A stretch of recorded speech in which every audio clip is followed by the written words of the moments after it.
കഴിഞ്ഞ ഇലക്ഷൻ മാനിഫെസ്റ്റോയിൽ പറഞ്ഞിരുന്നതാണ് സാമൂഹ്യ സുരക്ഷാ പെൻഷൻ 1600 നിന്ന് 2500 ആക്കുമെന്ന്.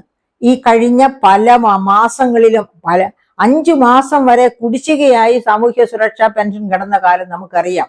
പിന്നെ അത് കൊടുത്തു തീർത്ത് ഓരോ ഇഷ്യൂസ് ഉണ്ടാകുമ്പോൾ എന്തെങ്കിലും ഇതുപോലെയുള്ള എന്തെങ്കിലും ഒരു ഇഷ്യൂ ഗവൺമെന്റിന് സപ്പോർട്ട് ജനങ്ങളുടെ വേണ്ടി വരുന്ന ഒരു സാഹചര്യം വരുമ്പോഴേക്കും വലിയ ക്രിറ്റിസിസം, വിമർശനം പ്രതിപക്ഷത്ത് നിന്നും ഭരണപക്ഷത്ത് നിന്ന് പോലും ഉണ്ടാകുമ്പോഴേക്കും അതൊക്കെ കൊടുത്തു തീർക്കും. അങ്ങനെ എങ്ങനെയെങ്കിലുമൊക്കെ കൊടുത്തു തീർക്കുക ചെയ്തത്. ഇപ്പോൾ ആണ് അത് 1600 രൂപ 2500 ആക്കാമെന്ന് പറഞ്ഞ് കയറി വന്ന ഗവൺമെന്റ് ഇപ്പോഴാണ് അത് 2000 ആക്കി മാറ്റുന്നത്. ഒരു ഇലക്ഷൻ വാഗ്ദാനം നടത്തി കയറി വരുന്ന ഗവൺമെന്റ് സത്യസന്ധമായ ഗവൺമെന്റ് ആണ്, പറഞ്ഞത് വസ്തുനിഷ്ഠമായിട്ടാണ് എന്നുണ്ടെങ്കിൽ എന്താണ് ചെയ്യേണ്ടത്?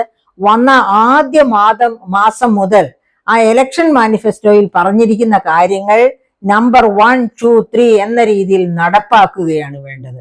അതല്ലാതെ ഇറങ്ങിപ്പോകാൻ നേരത്ത് അതൊക്കെ തന്നെ വീണ്ടും ഒന്നോടെ ഉയർത്തിപ്പിടിക്കുകയും ചിലതൊക്കെ നടപ്പാക്കുകയും ബാക്കി ഞങ്ങൾ ഇനി നടപ്പാക്കും, കയറി വരുമ്പോൾ ഇതിനേക്കാൾ കൂടുതൽ നടപ്പാക്കും എന്ന് പ്രഖ്യാപിക്കുകയല്ല ചെയ്യേണ്ടത്.